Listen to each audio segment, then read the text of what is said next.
Շնորհակալություն։ Պարոն Ավինյան, ինձ բոլորիս մտահոգում է այս խցանումների վիճակը քաղաքում։ Վերջը մենք ինչ ենք մտածում, այդ ուրիշ քաղաքների վիճակ ուսումնասիրում ենք, հասկանանք անալոգներ կան, ինչ անենք, որ այս մի քիչ նվազի, էլի, որովհետև իսկապես օր-օրի դառնում անհնար է, ժամ 7-ից հետո, 6-ից հետո քաղաքում շարժվել։ Դեռ ինչ ենք մտածում։ Մեկ էլ մյուսը, որ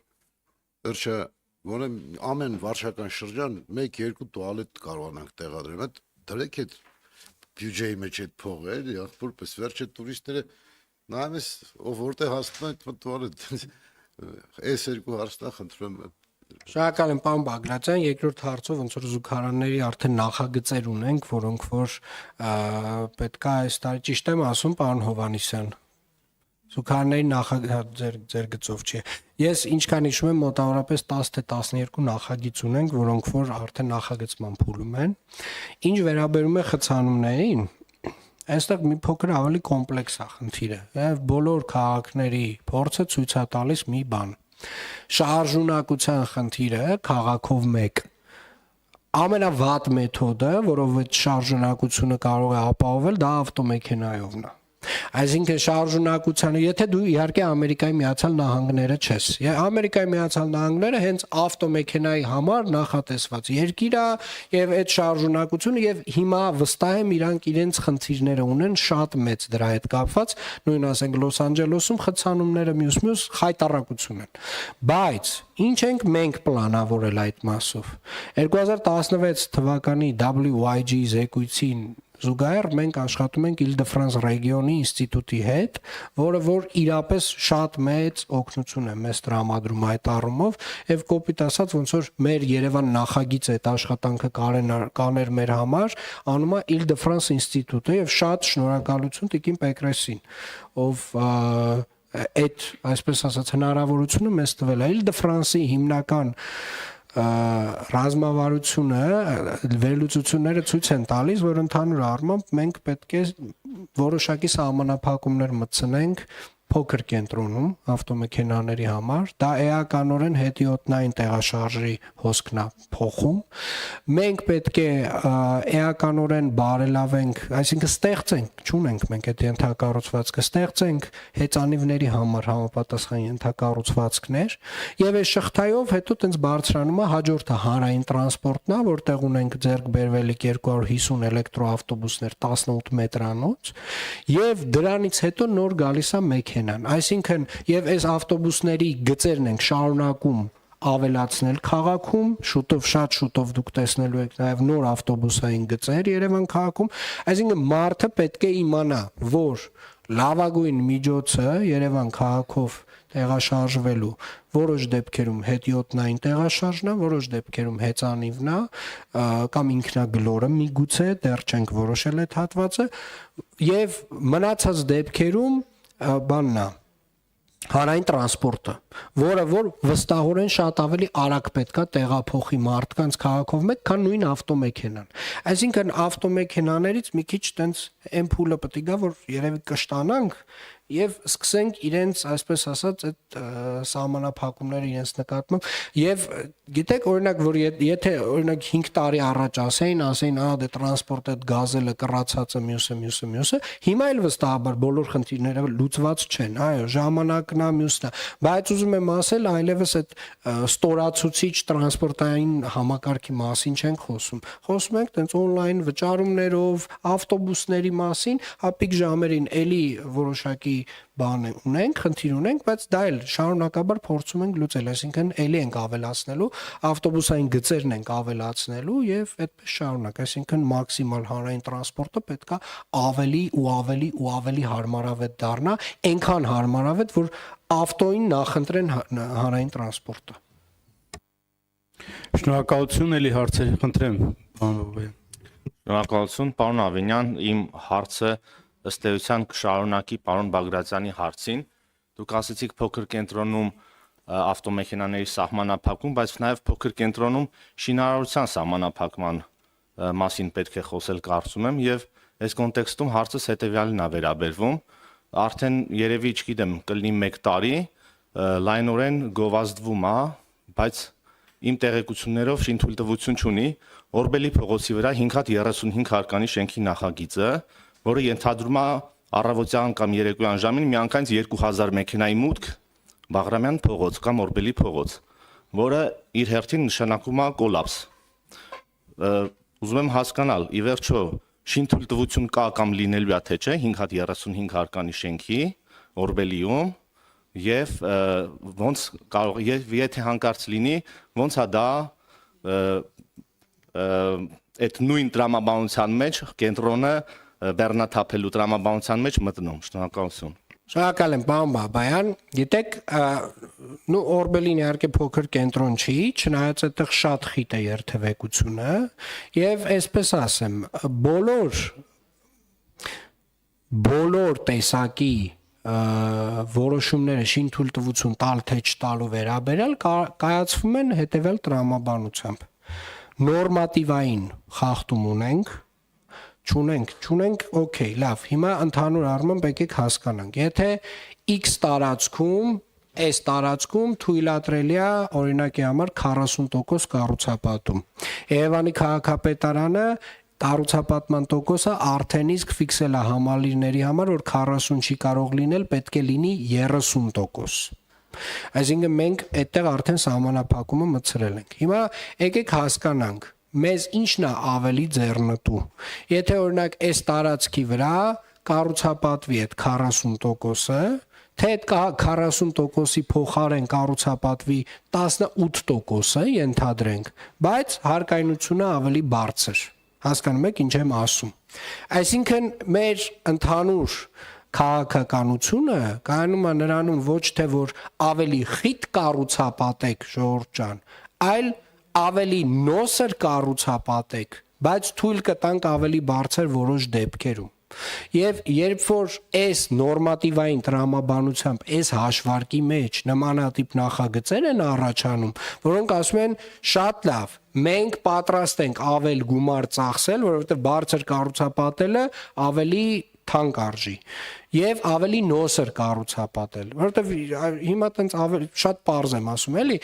կոպիտ ասած 216 հարկանի շենք ստանալը իրար կողք նույն ծավալի ավելի ինքնարժեք է առումով էժանա, քան թե մեկ հատ 32 հարկանի շենք ստանալ մի կետում, այսինքն ավելի նոսր կառուցապատում։ Մեր քաղաքականությունը կայանում է նորում քաղաքաշինության նաև կոմիտեն էլ է այս քաղաքականության կրող, որ ընդհանուր առմամբ մեզ պետք է ավելի նոսր կառուցապատում, ավելի շատ հանրային տարածքներ, ավելի շատ կանաչապատ տարածքներ այս խաղի կանոններով շարժվենք, ժողովուրդ ջան, եւ բոլոր այն դեպքերում, երբ որ այս խաղի կանոններին մարդիկ արձագանքում են, այդ դեպքերում արդեն իրենք ստանում են իրենց համապատասխան թույլտվությունները։ Գիտեմ շատ դեպքերում, գիտեք, կառուցապատման ոլորտը ինքը շատ խիստ մասնագիտական ոլորտ է, եւ ես այսպես ասեմ, բոլոր, այսպես ասած, կարծիքները իհարկե լսելով, ես լսում եմ 5 ճարտարապետի կարծիք այնուամենայնիվ, այսինքն, որովհետև ինքը տենց բուն շատ մասնագիտական հոսքերի մյուսի հարցեր են, եւ միակ բանը նաեւ, որ այդտեղ Երևանի քաղաքապետարանը փոխել է եւ ամենակարևոր բանը կարծում եմ, մենք միայն նախորդ տարի այդ ոլորտից հավաքագրել ենք 24 միլիարդ դրամ։ 24 միլիարդ դրամ, դրա նախորդ տարիներին 0 էր հավաքագրվում։ Այսինքն բոլոր այն դեպքերում, երբ որ կառուցապատման որևէ թույլտվություն տրվում է, Երևանի քաղաքապետարանը հստակ տուրքեր ունի եւ Երևանի քաղաքապետարան էական մուտքեր են ապահովում նաեւ այդ առումով։ Խնդրեմ, Տիկին Մանավազյան։ Պարոն Ավինյան, հարցս վերաբերում է ավտոբուսների տոմսային համակարգին։ Վերջերս բավականին կարծիքներ են հնչում, որ վճարումները, այսինքն կամ չեն կատարում քաղաքացիները, կամ այնպես են կատարում, որ այդ վճարումը չի հասնում քաղաքապետարան, այսինքն վճարում տեղի չի ունենում։ Կխնդրեմ այս մասին խոսեք, մենք նաև ստացել ենք օրենսդրական նախաձեռնություն, որքանով է կկարգավորվի օրենսդրական նախաձեռնություն ընդունումից հետո իրավիճակը եւ ինչ տեղի կունենա, արդյունքում կունենանք որևէ արդյունք, որը քաղաքացուն պատասխանատվության զգացում կունենա եւ ինքը պարտադրված չէ, բայց գոնե իր պարտքը կլինի ճիշտ վճարումը կատարի եւ վալիդատորների հետ կապված այդ անսարքության մասին կուզեմ խոսել, իրականում կա նման իրավիճակ, որ մեծ մասը, որտեղ հիմնականում բողոքը գալիս է քաղաքացիներից, հակադարձումը այն է, որ վալիդատորները չեն աշխատում։ Շնորհակալ եմ Տիկին Մանավազյան։ Նախ մի կարևոր արձանագրում եմ ուզում անել եւ շնորհակալություն հայտնել բոլոր պատասխանատու երևանցիներին, որոնք գրեթե տենց 80%-ն են, որոնք որ առանց որևէ պարտադրանքի, ուղղակի իրենց, այսպես ասած, գիտակցելով իրենց, այսպես ասած, իրենց մասնաբաժին կատարվելիք աշխատանքը հստակ վճարումները կատարում են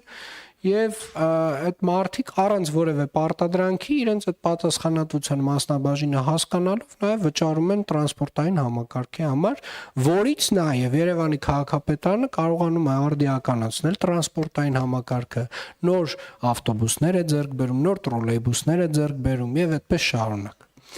Ինչ վերաբերում է արդյոք նախաձեռնությունը օրենսդրական որևէ բան կփոխի, ես վստահ եմ, որ կփոխի եւ այդտեղ կասկած չունեմ, որովհետեւ գիտեք, ընդհանուր առմամբ եկեք մի իրավիճակ հասկանանք, որ լավ մարդը անպատասխանատու է ընդհանուր առմամբ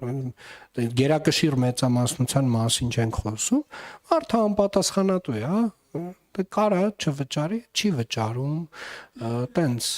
ու մոտավորապես այդ մոտեցմամբ է վերաբերում, չի գիտակցում, որ այդ ամեն վճարումը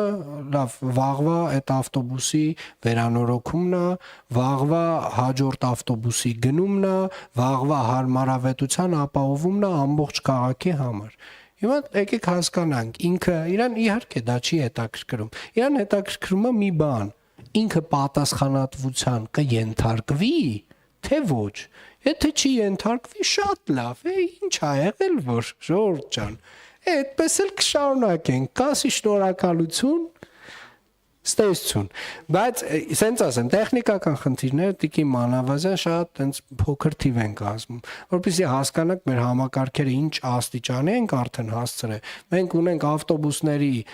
մեջ տեսախցիկներ եւ ունենք նաեւ դռների վրա տեսախցիկներ բոլոր ավտոբուսների եւ ունենք համակարգ, որը հաշվում է, թե քանի հոգի մարդ մտավ ավտոբուս, քանի հոգի դուրս եկավ։ Ունենք համակարգ, որը հաշվում է, քանի հոգի քարտ մոտեցրեց վալիդատորին, իսկ քանի հոգի ուղակի կողքով անցավ։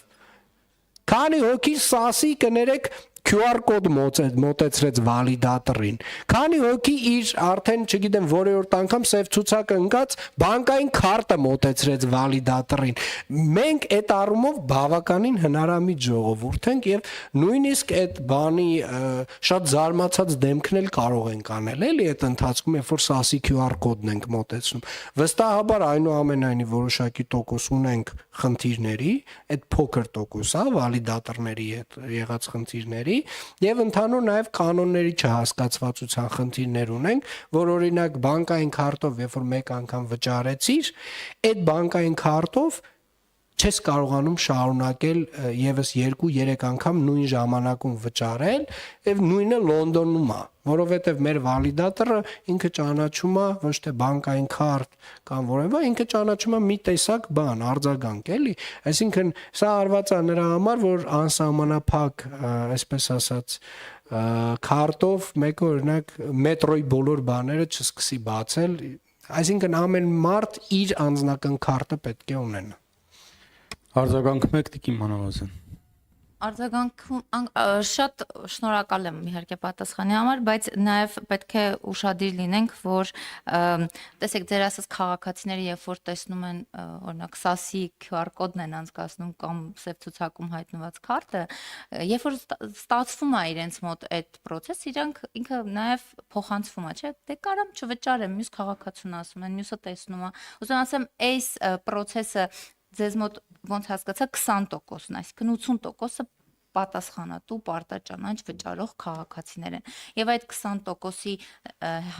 հետ կապված աշխատանքը օրենսդրական նախաձեռնությամբ հարցի լրիվ կկարգավորվի։ Եվ մի բան էլ կխնդրեմ, եթե համարենք, որ այս փուլում արդեն կայացել է մեր տոմսային համակարգի ներդրումը եւ արդյոք ավտոբուսների ավելացում մեկ վախենում եմ այդ հարցը տամ, որովհետև Երևան քաղաքում լրացուցիչ շատ ավտոբուսների ավելացումը բերելու է ավելի շատ խցանումների եւ փողոցը անհնարին լինի անցնելը, բայց մյուս կողմից էլ սպասելա ժամանակը իրականում բավականին շատ է լինում եւ հիմնականում մարդկանց դժգոհությունը ակետից բկետ հասնելու եւ ժամային առումով նաեւ այն ամենապիկ ժամերին խնդիր է առաջացնում։ Շնորհակալ եմ Տիկին Մանավազյան, Երևան քաղաքում հավելյալ 250 ավտոբուսները ներդնելու, ներմուծելու ժամանակ վստահաբար այո, որոշակի հավելյալ խցանումներ ավելանալու են։ Ոչ միայն այդ պատճառով են ավելանալու Տիկին Մանավազյան, այլ նաև ավելանալու են խցանումները հենց այն բան, երբ որ այս տարի հեսա շուտով սկսենք գծել նոր ավտոբուսային գծերը տարբեր հատվածներում, որոնք որ նախատեսված են միմիայն ավտոբուսի համար, բայց սա այն ամենակարևոր փոփոխությունն է, որ մենք իրականացնում ենք։ Այո, պետք է այդ խցանումները առաջանան, պետք է մեր տրանսպորտային համակարգը իր ամբողջական շարժակազմով ծառայի ամբողջ քաղաքին, մեր ժամանակը պետք է քիչ ծախսվի ավտոբուս սպասելու վրա, որ ես, դուք մեր գործընկերները որոշենք, որ մեզ ավտոմեքենա հազվագյուտ դեպքերում է պետք։ Երևան քաղաքում տրանսպորտային համակարգն այնպիսինն է, որ մենք բոլորս մեզ ավելի հարմար է, քան թե գնանք այդ խցանումների մեջ մեր ավտոյով մնանք, այլ նստենք ավտոբուսը, նստենք մետրո, նստենք մյուսը, այդ ճանապարհով տեղափոխվենք քաղաքով մեկ։ Եվ ես ձեզ վստահեցնում եմ Տիկին Մանավազյան, չկա մի եվրոպական քաղաքի հաջողված փորձ, որը այս ճանապարհով չի գնացել։ Բոլորը ովքեր որ գնացել են այս ճանապարհով հաջողել են, բոլոր նրանք ովքեր որ հապաղել են այս ճանապարհով գնալու, նրանք իրականում շատ ավելի լուրջ խնդիրների առաջ են կանգնած։ Շնորհակալություն, պարոն Բաբայան, ձեզ արձագանքի իրավունքից զրկել ենք, օգտվեք, խնդրեմ։ Շնորհակալություն, պարոն Ավինյան, շնորհակալություն հարցի համար։ Հարկայնության հետ կապված գնի այդ ամեն ինչի հետ կապված իհարկե գիտեմ։ Խնդիրը հոսքերի մասին էր, հարցս հոսքերի մասին էր, ոչ թե ես դեմ չեմ Երևանում 35 կամ 75 հարկանի շենքերի գոյությանը, այդ թվում եթե կարիք լինի նաև կենտրոնում։ Խնդիրը այն է, որ այդ ես ասեցի, որ 2000 մեքենա իմ հաշվարկով պլյուս մինուս ինչ որ ժամի, այսինքն առավոտյան երեկոյան Օրբելից Բաղրամյան այդ հատված Օրբելի Բաղրամյան խաչմերուկում դուրս են գալու երթևեկություն։ Սրա մասին էի ասում, ուրիշ բան չէ։ Մերսի։ Շնորհակալ եմ, պարոն Բաբայան։ Իրականում Երևանի քաղաքապետարանը դեռևս նախորդ տարի առաջարկել է կոնցեպտուալ մի քանի կարևոր առաջարկ, որոնք դեռևս ցավոք սրտի քննարկման փուլում են։ Մասնավորապես առաջարկ առաջին՝ նորագյուղ թաղամասի կառուցում, որտեղ որ պետք է լինեն բոլոր բարձրարկ շենքերը, երկնաքերերը եւ զոնավորումը համապատասխանաբար պետք է այդ բարձրարկ շենքերի, ով ունի այդ ցանկությունը, այդ տեսակ բաներ կառուցելու, հիմնականում ուղղորդենք այնտեղ։ Քննարկում ենք, չգիտեմ, հələ ինչքան կքննարկենք, հուսով եմ, որ մի քիչ ավելի կարճ կտևի։ Երկրորդ հատվածը, որը վերաբերում է հոսքերին, պարոն Բաբայան, հետևյալն ասեմ։ Իրականում էլի կարող եմ վերադառնալ Տիկին Մանավազյանի հետ քննարկմանը։ Մենք անպայմանորեն եթե պատկերացնենք, որ ավտոմեքենաների քանակը համապատասխանաբար բոլոր տեղերում, որտեղ որ բնակելի թաղամասեր են կառուցվում, այդ չափով ավտոմեքենաների քանակ պետք է ավելանա, այդ ճանապարհ չի։ Այսինքն անկախ նրանից, թե որտեղ ինչ կկառուցվի, ճանապարհների երթևեկության հոսքի հնարավորությունները կարգավորվելու են ըստ այն պլանի, որ իրականացնում ենք նաև Île-de-France-ի հետ։ Եվ Île-de-France-ի հետ մենք արդեն հաշվարկել ենք, որ պոտենցիալ X ժամանակ հետո այստեղ այսքան բնակավայր ավելանալու, այստեղ այսքան բնակարան ավելանալու, այստեղ այսքան հասարակական, օրինակ Նորագյուղում 65000 բնակիչ ավելանալու, գիտենք դա։ Île-de-France-ի հետ երբ որ մենք պլանավորում ենք մեր հոսքերը եւ շարժունակությունն ենք պլանավորում, այդ ամեն ինչը արդեն գիտենք։ Դուք մի պատկերացրեք, որ բոլոր այդ ավտոները այտենց միանգամից ավելացան։ Ուղղակի ֆիզիկապես Երևան քաղաքը չի կարող թույլ տալ դա։ Շնորհակալություն, խնդրեմ, պարոն Թորոսյան։ Շնորհակալություն, ես մի փոքր այդ ավտոների թեմայով կոմենտ անեմ ու հետո հարցս տամ, էլի։ Ես ամբողջությամբ կիսում եմ պարոն Ավինյանի տեսակետը, որ մենք պետք է այնպիսի քաղաքականություններ մշակենք, որ մեքենայով տնից դուրս գալը կամ մեքենա պահելը, մեքենա շահագործելը շատ ավելի անհարմար, թանկ եւ ոչ նախընտրելի լինի եւ մենք օգտվենք այլ տրանսպորտային միջոցներից, թե քաղաքի կողմից տրամադրված դա կլինի հասարակական տրանսպորտի բոլոր բաներով, տեսակներով, տրոլեյբուսներ, ավտոբուսներ, մետրո եւ այլն եւ նաեւ այլ ավելի առողջ։ Հիմա չեմ ուզում բան անեմ, շատ ծավալվեմ, որովհետև կարող է հետո ասեն դե բան է անում, տենց ինչ որ անլուրջ խոսակցություններ ատանում, բայց աշխարհը դրան է գնում։ Ավելին պողոտաները փակվում են, պարզապես